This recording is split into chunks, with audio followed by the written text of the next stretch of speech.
so Matt got Schumer on this like subway thing, and Schumer says, look, the people have a right to know. That's why we're doing this. You reintroduced your UAPDA. Yes, I did. Why? What's the importance of that? Gotta let people know the truth, whatever it is. To suggest it might not be just a rock, it might be an alien craft, that's provocative, but within the range of, hey, we can speculate what it is, we don't know yet. To take it to the next step, it could be hostile, they could be coming here to kill us and invade Earth. Where the hell does that come from? You fought this other case, and you found and got them to release UAP information from a military base about a cylindrical UAP. I read your article, so tell us all about it.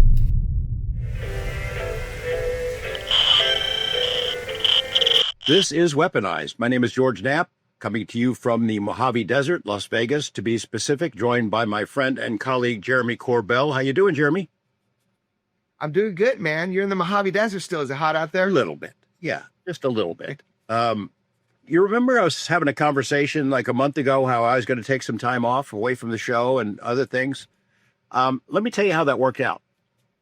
My friend Jeremy would not leave me alone the whole month. And I was ready to blame you for it, but I realized you're acting as an agent for the guy who really is cracking the whip, making us work when we were trying to do other things. And that's Michael, our friend behind the scenes, Michael. Am I correct in making that assumption? Oh, yeah. He's our intergalactic handler. He's the creative producer and just producer of Weaponized. We couldn't do this without him. And he's saying, hey, man, you got to talk about this. It's like he's excited about everything UFO. He gets me excited. He's got UFO disease pretty bad. And it's a good time for it, too, because there's a lot of stuff going on. I mean, you know, I've had a little bit of time on my hands over the past 4 weeks. Trying to keep up with all this stuff, it's impossible. Oh, yeah. So, I mean, this is kind of, for me, this is the calm before the storm, because I know in September, all indications are that we're going to have a great hearing with people with close proximity to craft, what we call firsthand whistleblowers of a certain category. We'll see. I'm not in control of exactly who's chosen, but absolutely kind of bringing in nominations to be vetted and that sort of thing. So that'll happen in September. So this month, I think a lot of people, Congress, but also just people in government, are taking some time to look into the UFO thing. I heard a little bit about that. J.D. Vance said in some podcast he was obsessed with the UFO issue, and he's going to study it this August. That's great, man. There's a lot to study. So I think we're going to see the results of that in September. Yeah, I saw that. And, I'm encouraged by it. That's great. If only the vice president was in a position to, have some power and force people to release some information, or maybe if he knew the top guy in the White House, the president, he could ask him to get some of this released. But whatever the reason, I'm glad he's interested. I suspect Donald Trump Jr. might have had something to do with that. He was the guy who urged his dad to pick J.D. Vance to be vice president. And we know that Jr. is very interested in the topic. So maybe he gets the credit for getting Vance to jump in. But I think that's a good sign. That's a good deal. Yeah, that was a very positive outlook, man. I like that you're encouraged by that. Look, I don't know. Everybody's screaming for transparency and all this stuff, and a lot of it's politically motivated, and I understand that. But anything that kind of brings this to the forefront, I've seen this meme around like aliens before Epstein, and I was like, what the hell does that mean? And I'm looking at it, and there's serious speculation that our president, being a kind of wily individual, he might push forward the information about UAP, as some people say, to distract from the Epstein stuff. And other people are just saying it's like a cool legacy. And I'm like, are you serious? Do you really think that might happen? I don't know a lot about politics, but there's some buzz right now that, we could learn more about the UAP thing just because of the political environment. Well, I don't want to get too partisan either, but you can't help it with this point. I've seen it all over the place. I think it's fair to say that Donald Trump has a history of trying to change the subject, of succeeding in changing the subject. Whenever he doesn't like a particular dominant conversation, he engages in what you'd call counter-programming to take attention away from what he doesn't want people talking about. And I think he's tried to get everyone talking about something other than Epstein for quite a while now. It hasn't exactly worked. I would not be surprised, though, if he goes at it. I saw one of the late night TV hosts was talking about this, making that prediction exactly. Any day now we're going to hear about aliens, because it would distract from Epstein. I think it might distract from Epstein for a day or two, but I'm not sure how well that would work. I know that Trump has mentioned UFOs and aliens a couple of times when he's been asked. He didn't voluntarily talk about it, but when asked, he'll give a sort of a non-committal statement. Yeah, I've been briefed. Yeah, it's interesting. I don't really believe it, is what he has said, even though he's heard from, I think, some pretty good witnesses and pretty good intel people who briefed him. I know that, there are people in his administration who I was in touch with in between the election and the inauguration who very much were interested in the topic, who were interested in sharing information for the public. I suspect, though, that some of those guys have now decided if there is hidden technology and there are secrets stashed somewhere, we'd like to get a run at it. Before we spill all those beans, we'd like to get our chance at taking that stuff apart, doing some reverse engineering, and see if, the tech bros, as you and I have discussed before, if the tech industry can make more progress than the Lockheeds and aerospace companies of the world have done over the past 75 years, assuming that they really do have some good stuff. So, if Trump makes an announcement that distracts attention from Epstein, awesome. That'd be great. We'll take whatever he wants to give us. Yeah, there are a couple comments that I've been seeing in the media that were pretty cool. So I know about this. So I know like Senator Mike Rounds, who's been this kind of unsung hero with the Disclosure Act. He's kind of quiet. When I met with him, he was real kind of subtle, but at the same time, he's very knowledgeable about this topic. I mean, to the degree you can be. So I saw this interview he did on this, looked like a local kind of news show. And the core of what he was talking about is, look, we know there's misidentifications. We know that, all throughout history that this has been a topic that people haven't gotten right. He's like, but there is a core truth here. And what the Disclosure Act kind of leans in on is technologies of unknown origin. And he kind of brings that up, that there are craft with they're operating in ways that we don't have the capability to produce. So it was really cool to see him in the news talking, because he rarely does that. He's done a couple recently, but he rarely does that. And he is really the force behind the UAPDA, so the Disclosure Act, which he did reintroduce to Senate. So there is kind of some hope there that if we keep the language in and we keep pushing forward with the hearings coming up, that it will kind of create a puncture. It'll get the media involved, and we'll hear more from whistleblowers. Yeah, he's a smart guy. And behind the scenes, he's not a show horse. He's kind of a workhorse guy. He's really been doing things to move the ball down the field that don't always get in the news. And it's encouraging to see him step forward. Big surprise was that Senator Schumer, Democrat, reintroduces this legislation that he had championed before. And I have to tell you, I've always thought his interest was comparable to Donald Trump's, about that deep. They would say things to get a reaction, to get a distraction, but they weren't all that committed to getting to the bottom of the mystery and what it means. Schumer reintroducing this sort of changed my opinion on that. I think it's a bold step. I'm not an expert on all the language and what this act does. Maybe you know more about it than I do. Yeah, I mean, a little bit, maybe. I don't know. I've read through it a number of times. The main thing is that they're pushing a new language, and they're trying to get this in the forefront where they have to force people to relinquish, at least that they do have what they consider technology of unknown origin. I mean, they say NHI, non-human intelligence, but I like the term technology of unknown origin because that's a little bit broader. We don't really know. It was Askapol, if you go on Twitter, and he found that little moment with Schumer. So Matt got Schumer on this subway thing, and Schumer says, look, the people have a right to know. That's why we're doing this. He obviously knows that there's something going on, and he wants people to know, or that's what it appears like. So it was cool to hear even Schumer talk about that now, because if we got these hearings coming in September, it's really good that all these people are pushing through this legislation, which hopefully will kind of bring more transparency to him, right? Yeah, I think it's great. I'll mention one other name, a guy, a member of Congress, Representative Burleson. You know him. And he's, I think he was fairly non-committal on the UFO issue at the beginning. But, man, he's jumped in with both feet into the deep end of the pool. He's made some statements. He's caught a lot of criticism from UFO world. about the people he's hanging around with and the issues that he's investigating, which is kind of stupid. I mean, he goes down to Mexico and to see the mummies. And I think he was in the company of Stephen Greer, and a lot of people in UFO world don't like Greer, but it's Burleson trying to find his way in a very complicated topic. He doesn't know he's not supposed to be seen with Greer. He doesn't know that the UFO people are skeptical about the mummies in general. He's trying to find out. He's going to the places, talking to people. I think that's a good sign. I think it's a good indication that he's genuinely interested. He'll figure it out. He'll figure out who you can trust and who you can't, what's real and what isn't. I mean, we've all been there. You all have to start somewhere, and you separate wheat from chaff. The learning curve is steep. It takes a long time, but he seems really committed to getting to the bottom of it, and he's going to make mistakes here and there, right? Yeah, and I really like Representative Burleson. Like, I think that he's probably having the time of his life.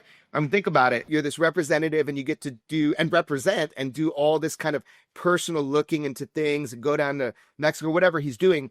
So I think where the rubber meets the road is as he's doing that and as he's learning and he's saying, look, we're going to try our best. We're going to bring people forward. So help. That's the point. And he is helping. He is helping. And let's get this going so you can hear from more people who are not just talking philosophically about UAP, but who have direct information, whether it be some sort of exotic technology of unknown origin that they saw on a base, like, I don't know, a triangle, or something like that. That'd be so cool. Let's allow these people to put this on record under oath, and then let's have the investigatory powers of Congress jump in and say, look, we know for a fact this was seen, this was observed at this time. What is it? And I think that's going to be the kind of where the rubber meets the road is when we get these people to talk openly and publicly, is can their accounts be investigated and run down? And with somebody like David Grush as a government employee, former whistleblower, I don't know in history where you take a whistleblower, put him into a government job. It's pretty awesome that they did that. And he does have a huge capability to direct and help influence Congress to look in the right direction. Look, I'll tell you this, the ODNI, they also have a task force that's new. And this task force has a lot of different portfolios, but one of them is UAP.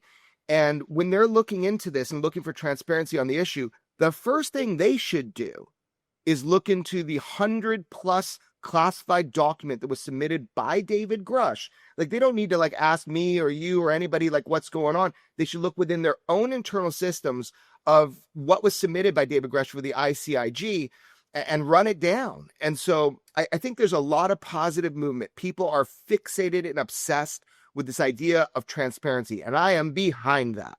I want to know the truth about UFOs, I should tell our audience, we have been in touch with members of Congress, with congressional staff, the people who are working to set this hearing in motion about potential witnesses. You way more than me, but you've talked to them a lot. You've been involved with it a lot. You're trying to help them put together a good event, a powerful event that is meaningful in the utmost way. It's hard. This stuff is hard. The UFO public can sit at home and read on Twitter or X and say, this is what we want. We want this witness. We want somebody who's going to tell us this, who has hands-on taking apart flying saucers. That's what we want. And we're not going to settle for anything less. It's risky for those folks. The legality of it is not really clear on whether they are protected by sharing classified special access program information with members of Congress. And you and the staff members and the elected members are trying to do their best to put together a whopper of a hearing, but it's hard. Yeah. The staff members that are working on this are highly dedicated, really intelligent folks and really open to hearing, from different people. Now, some people that I've nominated and brought in, they're not fully allowed to talk about everything in an open hearing, and they don't want to have to sit there and be like, closed session. So we're trying to find that sweet spot where people can tell as much as they can without kind of crossing that line of strategic advantage or something like that. So look, man, we get what we get. But I think at this point, if we keep pushing to get and educate these congressional members who are, again, under Luna with this task force, highly dedicated. I am actually really excited to be working with this group of people just to nominate and bring people in, because it's very different than the last hearing, which is great. I do want to bring up real quick, a pal of ours wrote something, is Admiral Tim Gaudet. He wrote a letter from Soul Foundation. Do you want to talk about that, or I can mention what it is? Go ahead.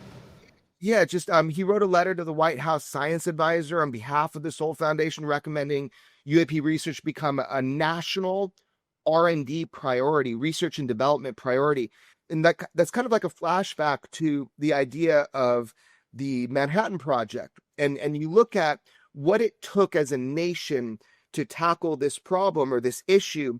And I think he's right, man. I think Admiral Tim is right. And I think writing to who he wrote to is great. And I hope it has some traction from Seoul saying, we got to get the brightest minds on this. We know you got hardware of unknown origin. We got to get the brightest minds on it, because you got AI right now where the salaries that people are getting are far beyond the salaries that people were getting doing the Manhattan Project or anything. So we need to kind of invest in this space and come clean about it if we're going to have an advantage with these technologies. More than we grifters are making on Weaponized? They can't be more than that. It's big money. Yeah, it's incredible, man. The AI salaries these days are, in the hundreds of millions over the course of like 4 or 5 years, 230 plus. So they're basically, what you're seeing is incentive to get people to work on the AI issue, of course, as a weapon, but also as how it's going to kind of integrate into society. Look, my Cybertruck just got Grok put on, which is really cool. You can have these like full conversations, existential conversations with the hive mind of the internet.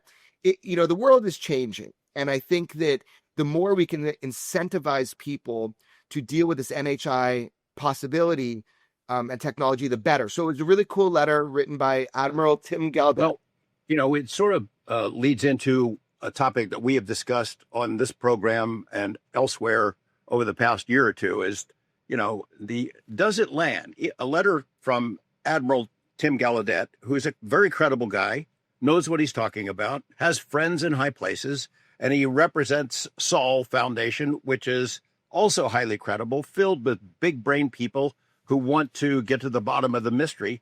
He sends it to the White House Science Advisor. What priority does it get? I mean, look around what's going on right now. We've said it before for members of Congress. There is always something more pressing than UFOs. There's always something that they've got to deal with that's on the front burner and UFOs are on the back. I mean, right now, look at it. There's a lot going on. I mean, the president just a day or so ago says he positioned nuclear submarines where they'd have a better shot at Russia. That's a fairly big little issue there that we usually be paying attention to. The economic news is pretty bleak. The tariffs are having an impact, causing a lot of turmoil with trading partners. We're seeing that the number of jobs that are created were wildly inflated. And instead of fixing the problem, they killed the messenger. They fired the person who reported that stuff. There's a lot of things going on. Ukraine, Gaza, all kinds of stuff. And UFOs might be an interesting issue, but where is it on the pecking order for people at the White House, for people in Congress? It's tough for them to put too much energy into this issue, which is important to us and might be big in the history of humanity and the earth, but is not the most pressing issue right now. Well, it is highest on the pecking order than we've ever seen it. So we can't, deny that you have this all over the media. We used to have to fight to get certain stories kind of popularized in the media. Hey, this is important. But now I can't turn left or right without seeing something in any podcast or mainstream media that doesn't deal with this. And I love that. The vice president of the United States saying he's obsessed with UAP. Great. Let's start there. Look, there's also been a surge. I was looking up, how has the statistics been of sightings? And I went to our old pal at the National UFO Reporting Center, and there were over 2,000 reportings. There's a surge in the U.S. of UFO sightings and reportings with his organization. I think it was I wrote it down, hotspots like New York, there were 66 since the beginning of the year, Michigan, 36, Illinois, 34. Not all of these are going to be, the greatest cases ever, but there is a surge, and that surge shows me that people are looking up. They're thinking about it. They're reporting it. And I'm real happy about that. I did also see in the news, and I want to be really clear. No, I'm not Nostradamus. I saw this thing all over the web. Did you see that shit where Avi Loeb said, okay, let's talk about that for a second. So everybody knows that it's been all over the media that Avi Loeb is going around talking about that there is an interstellar object, maybe a comet, maybe not a comet, maybe an alien spacecraft, and it's coming towards Earth. It's like the third one we've found. It's really fucking big, which is interesting. And I listened to what he had to say about it. Look, Harvard-educated guy, he's been very vocal about this, which I appreciate very much.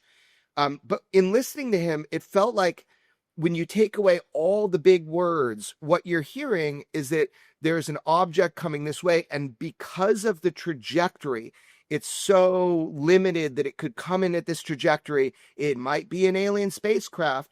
And I just honestly, maybe I'm wrong. I just don't buy it. It just sounds like a reach that because of these trajectories at these times that we're going to jump right into an alien spacecraft. Now, people did put next to his articles where I'm talking in my last show about the lie. So all of a sudden I look like fucking Nostradamus, right? Like, not the case. This is not, I did not predict this. So just to be clear, there is an undercurrent of intelligence agency individuals trying to, quote, shape the emerging UAP narrative, who have been using this idea of a craft coming to Earth to employ individuals to harness their mics, their microphones, and their voices and their commitment. And that's what I was warning people about. That was nonsense, that is a re-emerging narrative that will continue to come. So this might be, in a way, this might be a sort of symptom of what I was warning people about.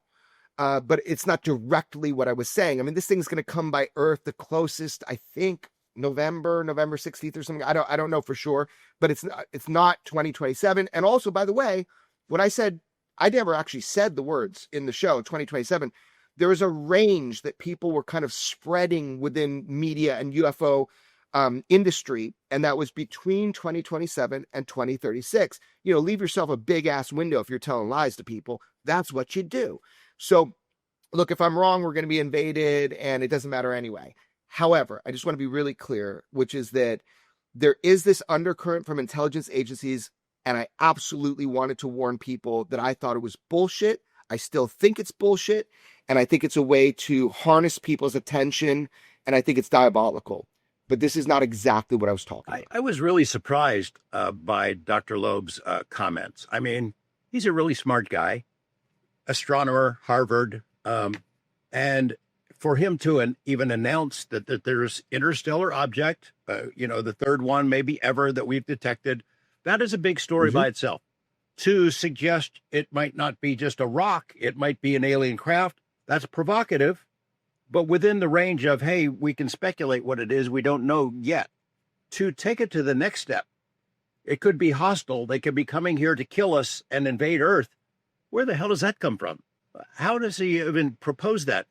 How could you presume to know what the intent of aliens are if this is an alien craft? I don't understand who is whispering in his ear, because it's not a good look for him. I like that guy. He's smart.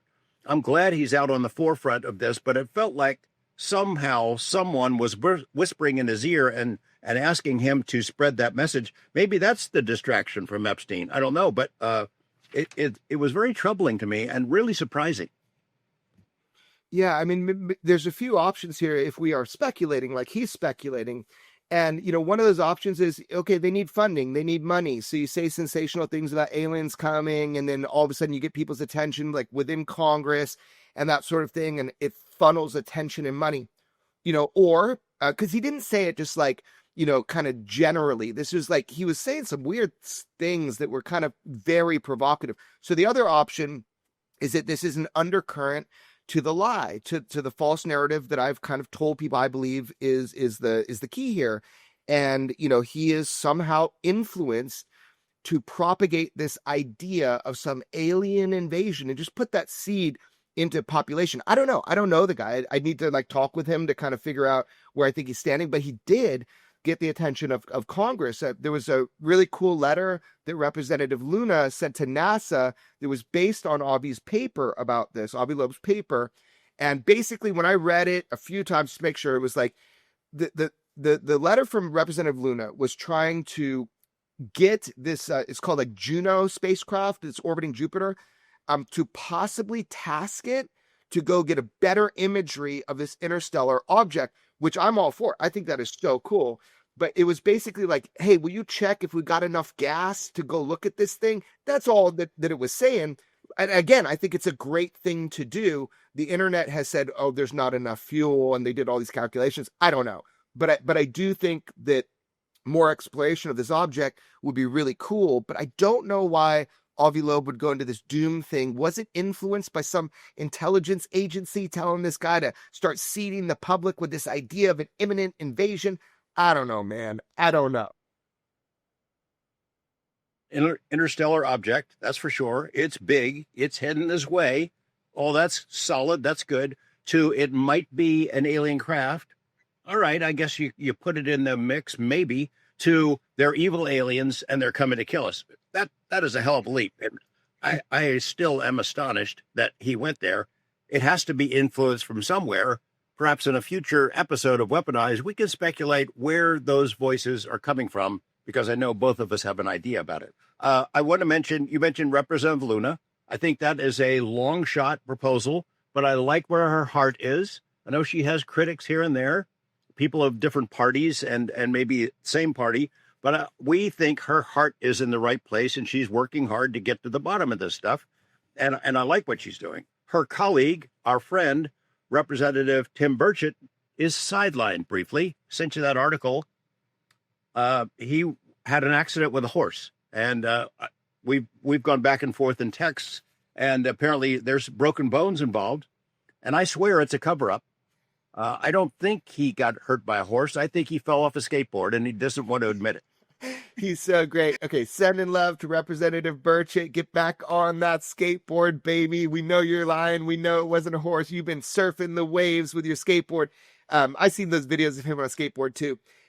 You never sideline Representative Burchett. No, he'll be right in there the next moment, working this issue. Moving on. So our friend, Mr. Slaughter, who has done some great work. We had him on Weaponized earlier in the month that I was taking off from the show. We did an episode that you forced me to do, but it was great stuff. He's using FOIA as a weapon, as it's meant to be done. And he's making progress that other FOIA users just haven't ever been able to succeed at. What's the latest finding from him?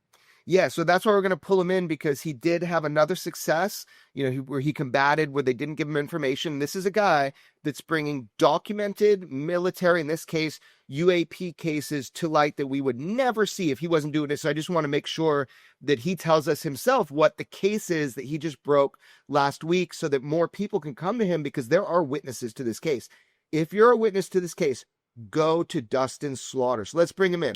So, Dustin, man, how quickly you come to another revelation. I know you had to fight for this one, but let's get down to it, man. So you worked your FOIA process, and I hope since the last episode, you've gotten hopefully some calls from people that want to contribute to what you're doing, but you fought this other case, and you found and got them to release UAP information from a military base about a cylindrical UAP. I read your article, so tell us all about it.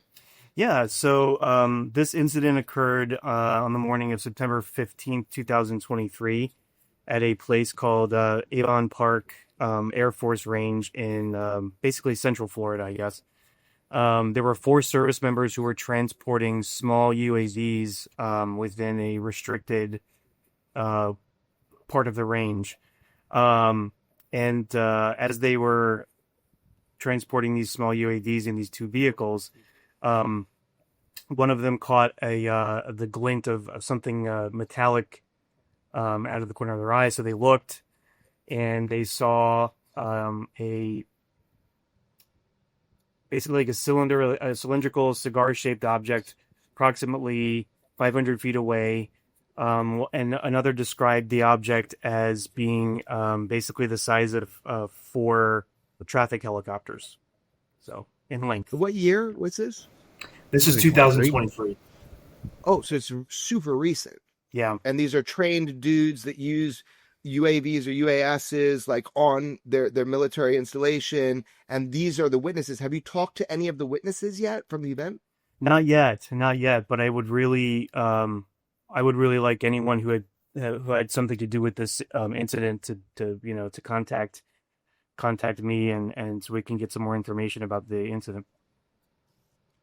How did you get onto this? How did you know to file that? Or did it just come in some batch of other stuff that was requested? It was just a batch. Basically, every 5 months or 6 months or so, I file a FOIA request with the Federal Aviation Administration. This is kind of like a regular thing, a routine thing that I do. And I came across this highly redacted portion of a large spreadsheet that the FAA turned over. And in that spreadsheet, I got that like many months ago, and then I appealed, asking them to unredact that portion of the spreadsheet because I was like, that looks really juicy, and they relented, and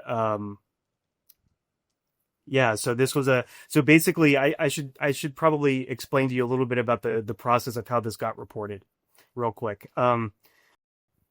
So these 4 service members on their range contacted their superior. Their superior, once they collected all that information, contacted the FAA's military desk at a basically like an air traffic control center closer, I think in Orlando it was, and then Orlando contacted basically the highest FAA security echelon in the organization. Is called the JTOC, the Joint Air Traffic Operations Command, and that's how that report got through to the FOIA request. So. And about the incident, was there any engagement by the objects? Did they just happen to be seen as they're going by, or they pay attention and recognize that these guys were doing something interesting? No, I mean, there's not a whole lot of information, unfortunately. So but the report that I have makes it pretty clear that this object appeared to be stationary, I think. And basically there was no acceleration when it disappeared. It literally was described as it just disappeared. And we've heard of this kind of, behavior before from other UAP.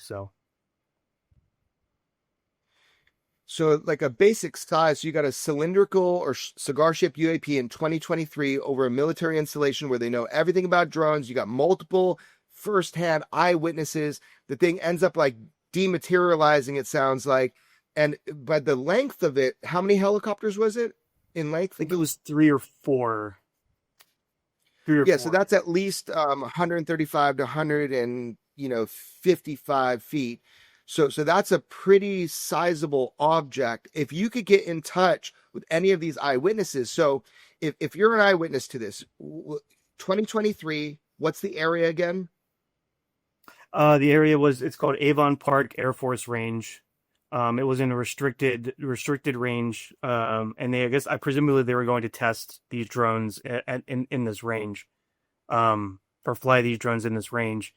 The other thing real quick that I wanted to point out too was that the people who actually produced the report noted that there was nothing detected on radar coming in or out of that range during that time period. So this thing was definitely anomalous.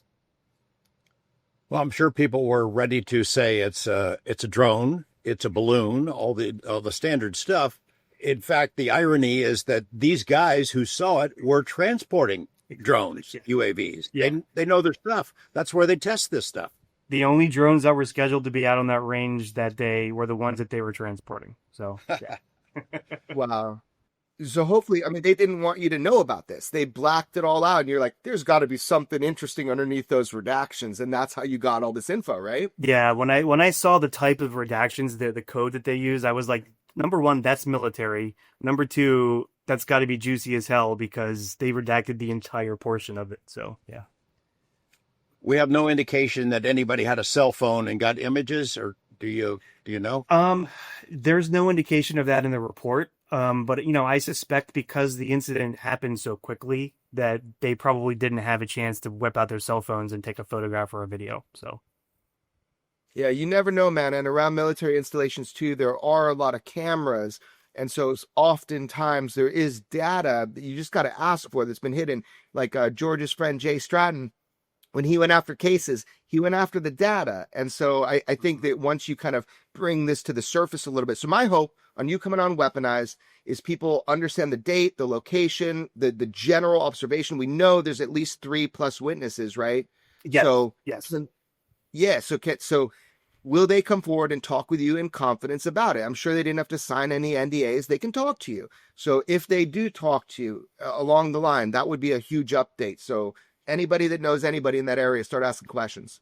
Yeah, and I also want the All Domain Anomaly Resolution Office to release their findings because they are still investigating this incident 2 years later. So, Well, they're very helpful and thorough, and transparency is the byword over there. Wait, so Arrow knew about this? Arrow knew about this event before you got the details? Huh. Oh, interesting. I wonder why they wouldn't tell the public about this a little bit. So they definitely know. Arrow definitely knows and has talked with the direct eyewitnesses to this account. And it would be interesting if a transparency organization such as Arrow would bring those people to testify about what they saw, by the way. You know who Arrow has been in touch with is skeptics. Now, we learned in the last couple of weeks that they've been bringing in skeptics to consult with them. People who are real experts at avionics and the planes and sensor systems, even though they've never flown or used any of them. It's almost like Arrow gets its debunking ideas from people who are on social media. I don't know. So they should bring you in, Dustin, and talk to you about what you know. Yeah, I hope that some of those debunkers actually admit that they went to go meet with Arrow. Right. I mean, they should. I mean, I'm transparent about what talking with Congress. I mean, they should. Hey, let me ask you this. You guys hear that Neil deGrasse Tyson has an episode coming out with the current director of Arrow, Kozlowski. Yeah. So that'll be, I think that launches on the 8th of August. So we're all interested to hear how Kozlowski, how he goes about talking about his organization. People say he's a great guy. If he's honest, can't wait to hear. So, hey, Neil deGrasse Tyson, let's hear the episode. That should be a high ranker for him, right, Jeremy? Right up there with Weaponized in the podcast rankings. Let's see. Dustin, let me ask you this. The last time we talked to you, we kind of encouraged people to go ahead and reach out and help you out. And I forwarded some messages from folks who say, I'm all in. How can I help? I'll file FOIA requests. Did anybody get in touch with you? Are you talking to folks like that, and are they helping? Yeah, I have had a number of contacts with people. The challenge has been basically kind of I can help them with the FOIA process itself, but they want me to tell them like what to file, and I'm kind of the mind of like just kind of throwing a net out, whatever you're curious about, going after it, and you don't necessarily need to have all the details of an incident. Just hit an agency, ask them give them the time frame to look for, some documents to look for, and you never know what you're going to find. Sometimes it's some really interesting stuff. So I encourage more people to contact me and you guys, and I'm more than happy to give them a head, like a push, and give them language to use for the FOIA request. But I really think it's important for people to use their imaginations and kind of just cast a big wide net and see what they get to. So, thanks for keeping us in the loop, Dustin. You're doing great work, and someday, Jeremy, you and I will be begging him to. Can we please come on your podcast or your site and give us a little bit of attention? He's got a star. He's got a shiny star. He's got to start the podcast. But Dustin, it is cool when you get very specific info. Like, for example, when you shoot a missile at a UAP and it bounces off. So I know that you're up to other things where you have very specific info you're going for. We're not going to talk about that here. We want to let the process work. But when you get very specific info about designated UAP videos with date and time and location and kinetic action against those UAP, man, you know, they can't hide that from you when you get that specific. So even though use your imagination, broad spectrum, there are opportunities in your work to specifically go after certain UAP videos. And I want to tell everybody, Dustin is doing that. And I'm excited to see where he lands. Yeah, man. So that's great. I love that Dustin updates us. I really look forward. I know he's working on cases that he can't say right now. And I can't wait to see if he gets data, because he might get more data than Arrow if he keeps going this way. And I just want to conclude also that I am optimistic about September. I'm very optimistic, more than optimistic. I know that they've got people to choose from now who are firsthand. And I really hope that they do get a voice under oath at the hearing. It'll be one of the best hearings we've ever had. A word of caution along those lines. You know, it seems like every week a new whistleblower pops up on social media with some pretty huge claims. Witness, whistleblower, whatever term you want to use. I worked here. I had the material in my hands. I was at Lockheed, and they announced themselves not to Congress, not in a skiff, not in proper procedures where their legal rights are protected, but just on social media. Be careful, you know. Caveat emptor. Be careful. Because it sure seemed to be a heck of a lot of these folks coming forward, and it feels like they're lobbying to be included as a witness in a hearing. And we don't know how that would end up. Just be cautious on what you accept as being real. I saw our friend Ross Coulthard has done some really good reporting. He's reporting, for example, the return of drones over New Jersey, these orbs. There's video that's pretty interesting. I've been getting reports from Florida, a heck of a lot, a spike of unknown activity in the skies over Florida, which has long been a hotspot. And we love getting that kind of information, don't know how to analyze it. We are not image analysts. We have no expertise in that area, but are always glad to see it, right? Yeah. And we do know image analysts, you know, that can help us out and keep it quiet if we need to do that. So yeah, cases keep piling in. It's an interesting time with that. Do want to say two things. A buddy of mine, he made all the movie posters for each of my movies on Netflix and Hulu. His name is Scott Nice, and he made this cool song where he samples, you know, things that I've said before, and he put it out. I'll put it out on X, but he's put it out on his Instagram. And the guy's a really talented musician named Scott Nice, and he's helped me and the UFO topic. He's helped a lot by creating a beautiful artwork over the years. Also, there's a Netflix show. We talked about it last episode, but I actually watched it now. Trainwreck, Storm Area 51 on Netflix, 2 parts. Watch it now. And, you know, it was pretty cool, man. I was worried that they were going to kind of twist the narrative a little bit.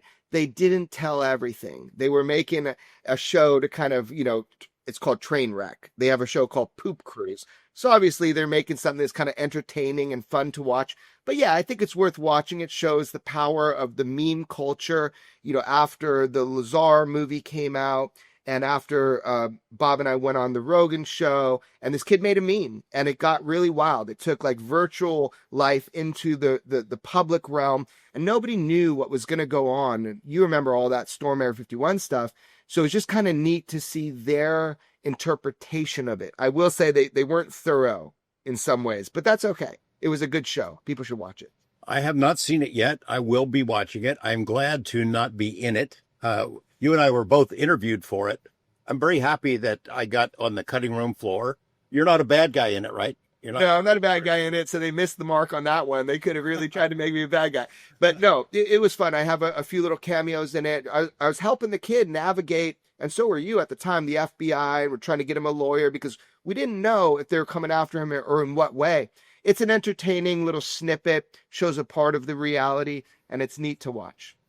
Something closer to Earth and actual reality. I saw some video that was posted on dreamlandresort.com, that our buddy Jorg Arnu's website that's all things Area 51. This video was posted by a guy who's now on YouTube, Uncanny Expeditions, and he posts these videos, really great images of Area 51 from Tikaboo, which has been the only remaining place we can really see it. He's found a second location high up that seems to be a better vantage point. I just saw it this morning, the images. If you can find it either on dreamlandresort.com or look up uncanny expeditions. It's really cool imagery of the base. Talking about people that get raided by OSI and FBI, Jorg, how is he doing after he got completely freaking raided by the feds, and now he's putting up new videos on his website about Tickaboo and whatnot? Obviously, he's not all that intimidated. I mean, if you haven't been on the website for a while, he basically says, my website is endorsed by the FBI because they raided him and took all his stuff. I think he regrets not having access to all that material he collected over the years. He's had no communications whatsoever with the federal government or law enforcement about whether he'll ever get it back. They have, I think, 5 years to decide whether they're going to file charges. Obviously, they're not filing charges. They just want to mess with him and send a message, I think, to other people who are Area 51 curious, folks who collect information, images, that you better watch your step. I don't think that it had the intended effect. Jorg is still in business, and it's always interesting stuff there. He was reporting, for example, about these wildfires that were coming from both directions toward Rachel and Area 51, clouds of smoke. I think the government, test site folks, the Air Force, were just going to let these fires burn themselves out. What the heck? It's just desert. What can it harm? And it was a couple of hundred acres, became 5,000 acres, then became 35,000 acres before they took any action to try to get it under control. Well, and speaking about people, raided by the FBI, so then I hear that we're going to get our Bob Lazar fix coming up this summer, that new movie might be coming out with our pal Bob. Is that the case? That's what I've heard. I've been in touch with Luigi, the director of this. He anticipates that it would come out this summer.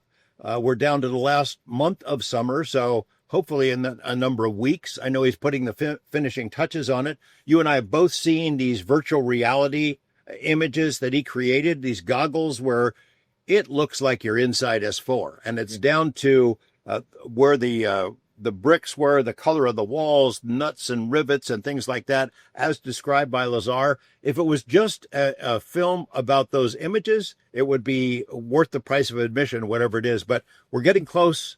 I know that Bob and Luigi are pretty excited, and I can't wait to see it.